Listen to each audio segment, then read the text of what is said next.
Esto forma parte de unos talleres que hemos estado dando por Zoom con Colombia, y bueno, alguna persona de Latinoamérica. Y creo que esta es una investigación realmente para mí también, porque la imaginación activa, los junguianos siempre hablamos, pero realmente ir a la práctica de la imaginación activa no es sencillo. Y estamos experimentándolo, ¿no? Entonces, aquí tengo yo una visión de la dificultad, realmente el paper se habla sobre la sombra, que hemos relegado el cuerpo a la sombra. La sombra, para los que están aquí en psicología junguiana, es lo que no vemos, lo que tenemos oculto. En 1913, Carl Gustav Jung siguió su alma hasta el inconsciente. Este viaje fue la piedra roseta, proceso de Jung de descifrar el alma humana, dar significado y buscar su código, punto angular para el resto de su investigación y trabajo. Su destino era redimir el alma encarnada de la difamación y el exilio por la psicología moderna. Rastrearemos a través de la neurociencia y la historia cómo y por qué nuestro sano instinto, emoción, intuición, energía, imaginación y lo femenino fueron empujados al inconsciente cultural. Nuestra alma encarnada fue forzada a hundirse en la sombra. Se nota una tendencia a marginar y descartar nuestra naturaleza. No se valoran suficientemente los sentimientos, los pensamientos, la intuición y la emoción. No se reconoce nuestra transitoriedad. Nos olvidamos que somos mortales. Hay una fantasía de omnipotencia humana. El cuerpo quedó relegado a la sombra. Para poder entrar en la imaginación activa, hay que entrar en el cuerpo. Este es el legado de Jung para nosotros. Él afirmó que no podemos tener una vida con alma ni transformarnos sin conexión con nuestro cuerpo. Están inextricablemente vinculados. La imaginación activa nos ofrece la capacidad de involucrarnos con nuestra alma y el campo interactivo, recuperándola así de la sombra de manera personal y profesional.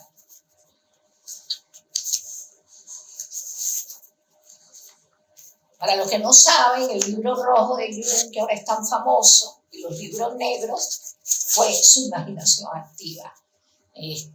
Allí fue donde él encontró las bases para la psicología junguiana, la psicología profunda. También la filosofía, la literatura y las artes, e incluso hasta cierto punto la arqueología y la antropología. Jung fue una persona de una gran cultura y abarcó realmente una gama muy importante, y quizás hoy por hoy el psicoanálisis junguiano tiene mucho peso y varias especialidades. Jung es realmente una de las figuras más importantes. Se considera que los hemisferios cerebrales difieren en aspectos que tienen significado. Aquí me metí un poquito en la neurociencia. Hay una gran cantidad de hallazgos bien fundamentados que indican que existen diferencias consistentes entre los hemisferios. La neuropsicología, anatomía, fisiología y química, entre otras, confirman esto. Su tesis es para nosotros, como seres humanos, que existen dos realidades fundamentalmente opuestas, dos modos diferentes de experiencia, cada uno de suma importancia para lograr un mundo reconocido como humano. Cuando miramos a nuestro yo encarnado, miramos hacia el pasado, pero este pasado no está más muerto que nosotros.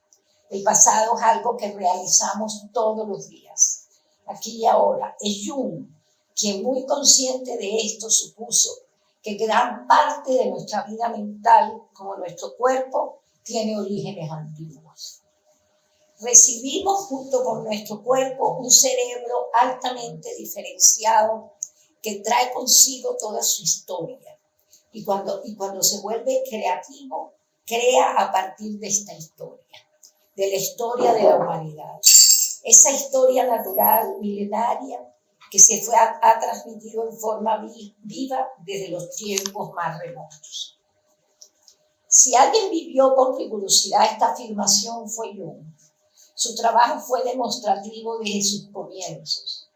En su libro rojo y sus libros negros nos muestra su encuentro y relación con los ancestros que lo habitan, con quienes sostiene diálogos profundos que dan cuenta de su vivencia y su mundo psíquico poblado por la cultura milenaria que posibilitó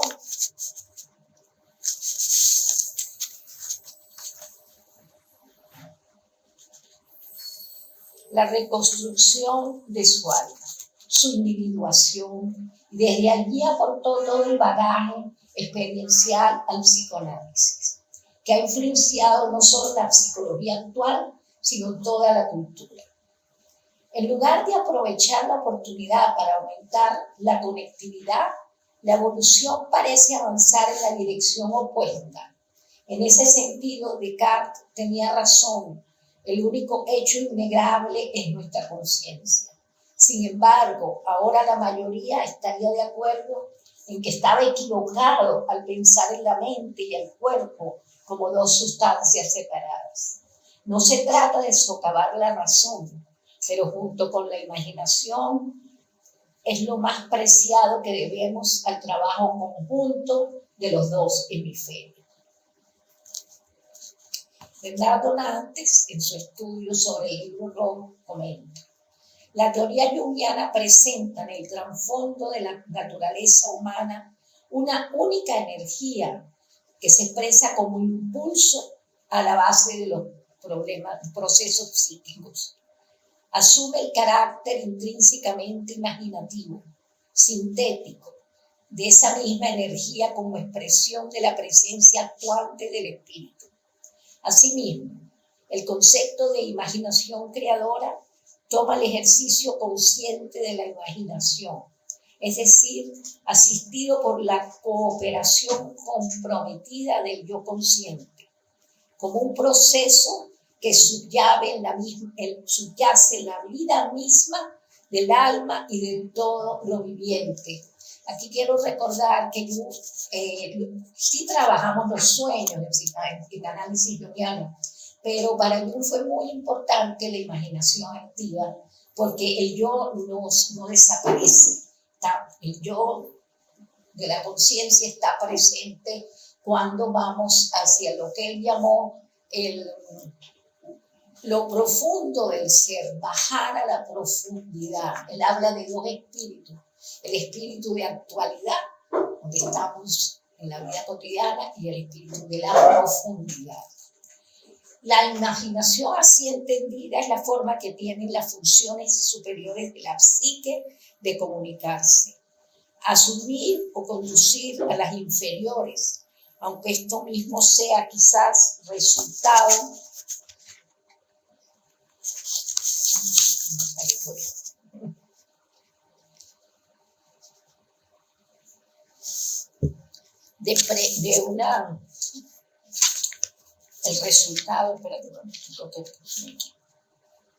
resultado de una unidad previa abarcadora. De hecho, es la llamada función trascendente en términos junguianos, y lo que torna esto explícito en el proceso de individuación. Claramente, bueno, aquí hay varios psicólogos junguianos y psiquiatras que a lo mejor pueden después ampliar la noción de la función trascendente, pero Jung trajo esto como concepto de la posibilidad que tenemos cuando trabajamos con nosotros mismos de hacer un vínculo con el sí mismo, que es el self. El yo está en la parte más consciente y el self también está más en el centro del inconsciente.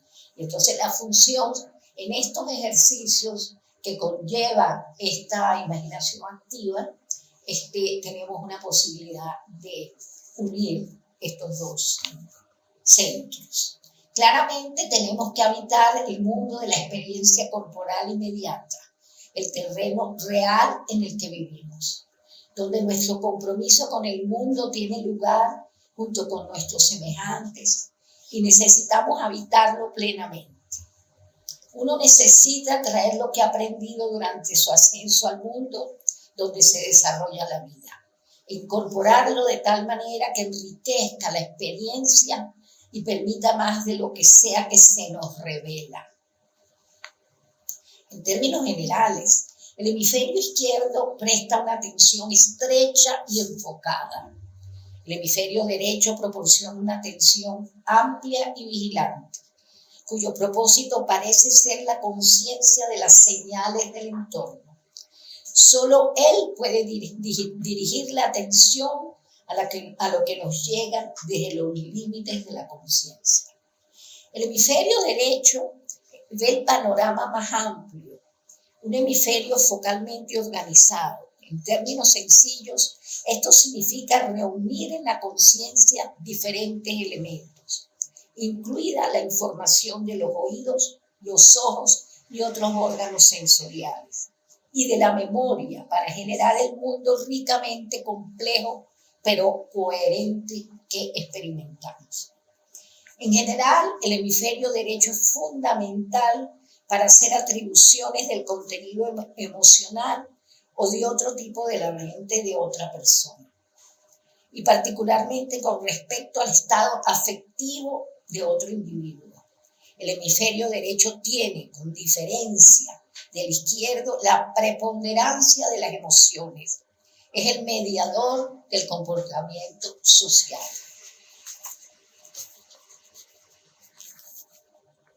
La emoción es inseparable del cuerpo en el que se siente.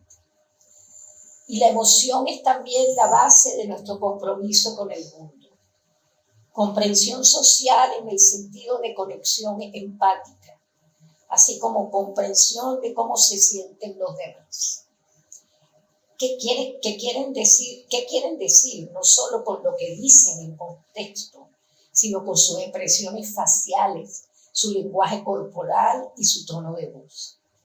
De acuerdo con su capacidad de emoción y su predisposición a comprender la experiencia mental dentro del contexto del cuerpo en lugar de abstraerla. Se mantiene una visión mecanicista que deriva del pensamiento del siglo XIX.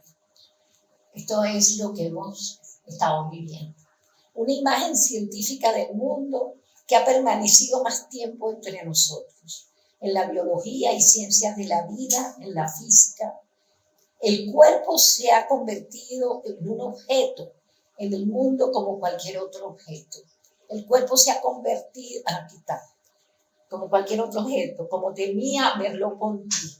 El mundo del hemisferio izquierdo es en última instancia narcisista, en el sentido de que ve el mundo ahí afuera, como nada más que un reflejo de sí mismo. Una consecuencia es que tal vez tengamos que revisar la suposición superior de que entendemos el mundo mejor que nuestros antepasados. Como cierra todo esto, el enfoque del aporte moderno de nuestro funcionamiento, es oportuna la imagen de Jung acerca de sí mismo, como imagen de Dios, y que está acuñada en el alma del hombre. Aquí cito a Jung. Si una imagen de este tipo emerge espontáneamente en sueños, visiones, fantasías y emociones, debe entenderse dentro del modo de observación psicológica como un símbolo del mismo, que la divinidad actúa sobre nosotros, que podemos comprobarlo por medio de la psique, en lo que sin embargo no es dado distinguir si estas influencias proceden de Dios o del inconsciente. Y no puede decidirse si son dos dimensiones distintas. Jung fue un hombre religioso, pero un hombre muy poco dogmático. Y se salió, sí era un pensamiento cristiano, pero él se salió de las creencias y de los dogmas rígidos y nos da imágenes de lo religioso, pero a un nivel integrándolo a lo psíquico. Ambas cosas no son nociones límites de contenidos trascendentales. Sin embargo, es posible empíricamente, con amplio margen de probabilidad, comprobar que en el inconsciente se presenta un arquetipo de la totalidad. Ese es el ser, que se manifiesta espontáneamente y que consiste en una tendencia independiente de la voluntad consciente. Aquí tengo otra texto de Nantes, Bernardo, que fue el traductor al español del Libro Rojo. La imaginación creadora es la función que media entre consciente e inconsciente, pero debe comprenderse que de la síntesis surge una conciencia que, lejos de limitarse a una mera apertura del mundo, se define como una conciencia que capta y es capaz de manifestar un sentido subyacente, una tendencia a un saber verdadero de sí mismo. El mérito, o uno de los méritos de la teoría junguiana, consiste en haber advertido desde su dimensión psíquica el carácter abarcador y fundante de la imaginación. La imaginación, y toda imaginación en sentido amplio, activa y creadora, es la actividad reproductiva o creativa del espíritu en general, sin que sea una facultad especial, ya que puede desarrollarse en todas las formas básicas del acontecer psíquico, en el pensar, en el sentir, en el percibir y en el intuir, que son las funciones básicas que Jung relata, ¿no? Hay otro erudito de la época de Jung que se llamó Henry Corbin, que venía de más oriental su pensamiento, pero estaba en el Instituto de Jung y colaboró, Hillman lo cita mucho. Y Henry Corbin dice lo siguiente: la filosofía define al mundo mediante las imágenes de las palabras. Debe surgir del corazón para poder describir el mundo fielmente, puesto que ese sutil órgano es el que percibe las correspondencias entre las sutilezas de la conciencia y los niveles de la existencia. Este conocimiento tiene lugar por medio de imágenes que constituyen una tercera posibilidad entre la mente y el mundo. Esta inteligencia de la imaginación reside en el corazón. Inteligencia del corazón connota simultáneamente conocimiento y amor por medio de las fantasías. Esto lo relata Hillman en un librito que se llama El pensamiento del corazón. Hillman es de los grandes junguianos, también murió hace poco, que también estuvo director del Instituto Jung de Zurich. Así, el trabajo del corazón es pensamiento imaginativo. Hasta el día de hoy, la psicología profunda está condicionada por esa conexión necesaria. Estas ideas nos deben llevar a una práctica constante y comprometida que nos permita sacar el cuerpo de la sombra, para dar la oportunidad que aprendamos este recurso maravilloso que es la imaginación activa y ahondemos en la gran sabiduría que contienen nuestras imágenes ancestrales y propias. Aquí tengo una bibliografía de esto. Este es el trabajo. No sé si les pareció que trae algo interesante, si quieren preguntar. Bueno, quizá como aquí hay personas que no son psicólogos junguianos, podrías hablarnos de qué es eso de la imaginación activa. La imaginación activa, les puedo contar un poquito cómo surgió. Jung se separa de Freud en 1913 y él está en una crisis profunda. Jung tenía 38 años, era el psiquiatra que iba a heredar a Freud, que iba a traer, estaba lleno de pacientes en Austria, en Zurich, y él se da cuenta por algunos detalles que Freud y él divergían, que Freud era mucho más materialista, era otro tipo de clínica, más.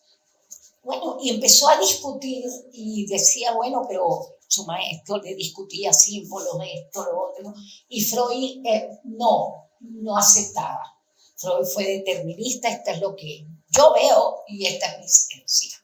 Hay una historia de ellos cuando iban a Nueva York en un barco, que ellos le dice, maestro, quiere que yo le interprete ese sueño. Entonces yo no, porque pierdo mi autoridad. Ahí perdió a Jung, porque no había simetría en Freud, él estaba aquí y lo de él era definitivo. Entonces Jung empieza, pero separarse de Freud fue un precio importante desde todo punto de vista, y además él empieza a tener unas imágenes y unos sueños tremendos. Hay uno famoso que es el del diluvio, donde él sintió que él tenía una invasión de cosas y él sintió que todos los complejos y el Edipo, etcétera, eran limitantes para él, que había otras cosas. Y él se propone, lógico que Jung tenía esa cultura que era clásica, profunda, tenía conocimiento de mitología, alquimia, toda y filosofía, era una mente muy integral. Y entonces Jung, a medida que él empieza a tener esta invasión de una cantidad enorme de sueños y de vivencias, Jung renuncia al Burgos y queda al hospital psiquiátrico, y él empieza a hacer solamente su consulta, tenía consulta, y dicen que él se salvó porque él empezó a vivir todo esto, a escribir todo esto que le venía a su mente, y él lo llamó el libro rojo, y era imaginación.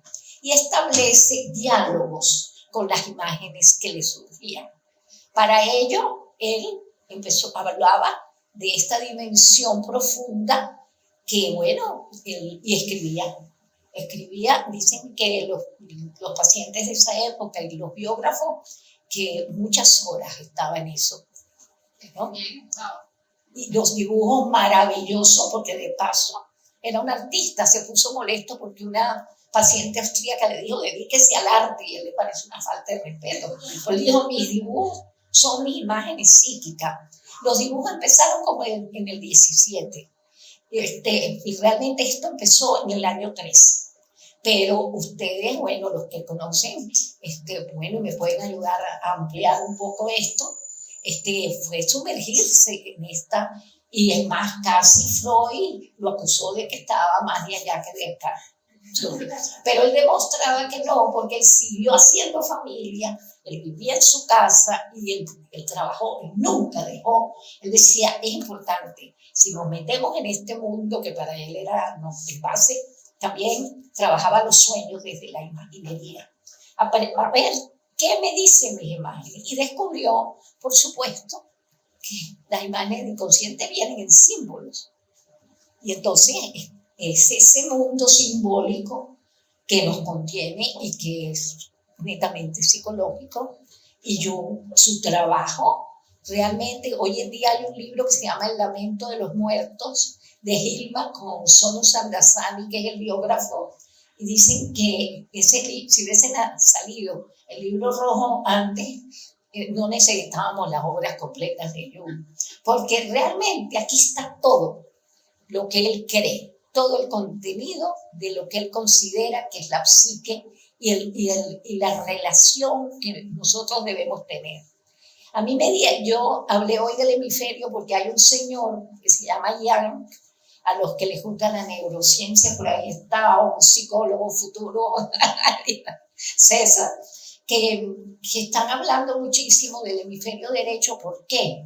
Porque las investigaciones de ahora, cuando hay las operaciones y los daños, están demostrando que nosotros, y el libro se llama El maestro y el emisario, jerarquizamos el hemisferio racional, y lo vemos en el mundo, y apartábamos la intuición y todo eso y realmente el hemisferio más importante es el derecho, porque ahí están las funciones más profundas de lo que nos hace diferentes.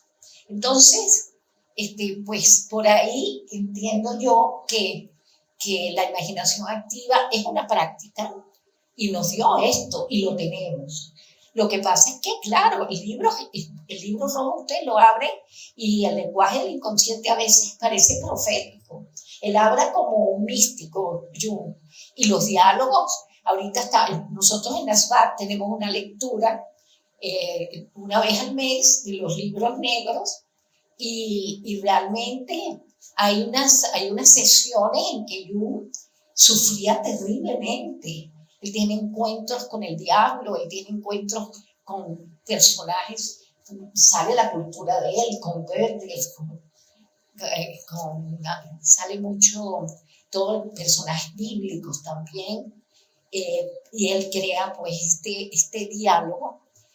Hoy en día hay también en la psicología junguiana otro tipo de imaginación activa que se llama imaginación con el cuerpo, que es la que hace Margarita Méndez, y eso que ponen música o es un cuento y se hace imaginación desde el cuerpo. Se llama movimiento auténtico. Pero la clásica es estas visiones y estos diálogos. No es fácil porque la gente cree que de una vez va a aparecer Elías como le apareció. A lo mejor a nosotros nos aparece, ¿quién será? Alguna bruja de aquí del trópico. Pero obviamente que son María Leonza los que practican. Pero obviamente que nosotros, para ya conectarnos con Goethe, pero sí hay un lenguaje distinto y su manera de expresarse, bueno, como el lenguaje de los sueños, ¿no? Pero él y los junguianos que están ahora, está la imaginación activa, hay un resurgir. A nosotros nos pidieron estas clases y hay varias, pero es realmente, y coincide mucho con los trabajos que han hecho ahora del cerebro, porque es verdad. El hombre desde el siglo XIX fue la razón y el raciocinio. Y nos perdemos de la totalidad. Y Jung vivió esto y hoy por hoy está sumamente vigente su experiencia. Entonces, a darle tiempo a la imaginación. Claro, los poetas tienen esa suerte que no necesitan ponerse a respirar o meditar. En el curso todo el mundo medita. Ha meditado, el que tengo ahorita con una caraqueña, y estamos desde Colombia. Pero es muy cómico porque todo el mundo ha meditado. Pero cuando ya tiene que aparecer una imagen o algo, es muy difícil porque no tenemos como el tempo psicológico, que esto hay que dejar que surja, ¿no? Entonces yo digo, no importa, lo importante es que deja ver qué sientes, relájate y darle la práctica, es una práctica. Pero bueno, así es, no sé quién quiere completar, el doctor Otto Giorgi, que es un gran estudioso de Jung. Compléteme, por favor.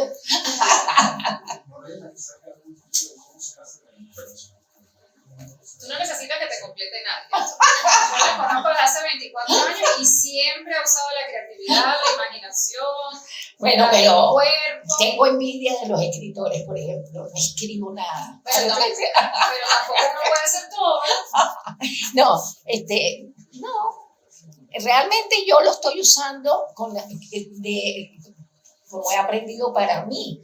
Quedarte como, bueno, respirar, ponerte en el cuerpo, ¿qué es? Ponerme en el cuerpo es parar esto de aquí, el pensamiento. Entonces, respirando, que la gente vaya dándose el espacio de tranquilizarse. Claro que agregué una cosa, eso sí. Estoy guiándolo después de que los enseño un poco a respirar. Eso sí es enseñanza de Cristina, que está haciendo, mi hija hace yoga y está haciendo muchos cursos de respiración. Entonces innové en la práctica que me ha tocado dirigir. Nos combinamos los ejercicios con Margarita. Margarita hace más visualizaciones y entonces es un poco usar la respiración, es útil. Pero para eso vamos a hacer un taller, Fanny, algún día, porque esto es de práctica. Esto es de práctica. Bueno, entonces este fue un bocadito. Muchísimas gracias.